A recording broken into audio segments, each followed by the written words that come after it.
Puluhan santri Pondok Pesantren Madinatul Ulum Jenggawa Jember terpaksa harus mendapatkan perawatan seadanya di salah satu ruang pondok pesantren. Para santri ini mengalami panas tinggi, pusing, mual, dan sering buang air besar.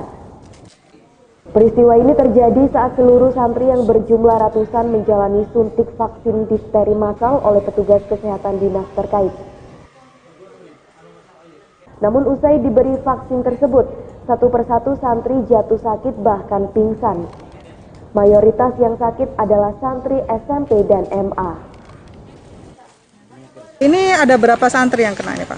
Perkiraan itu antara 80 sampai ke 100 itu. 100 orang ya? Iya. Itu gimana ceritanya kok sampai seperti ini, Pak? Kalau saya itu tadi waktu maghrib itu langsung ada yang panas, kejang-kejang,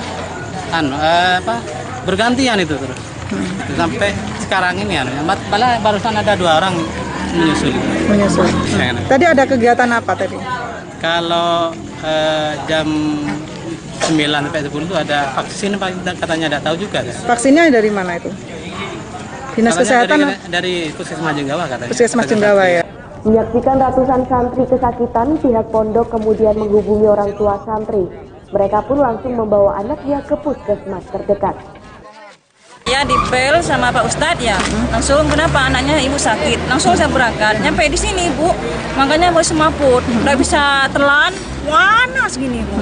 Terus? Saya kaget mau dibawa, maka nggak boleh, karena ini penyakit apa, karena dikarenakan suntik ini. Disuntik apa tadi katanya? Nggak tahu Bu.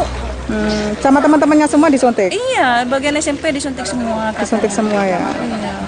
Terus dibawa kemana nih anaknya Bu? Ini mau katanya mau dibawa ke Lombangan. Ke puskesmas ya? Dari Jenggawa, Bambang Sugiarto, Jember 1 TV melaporkan.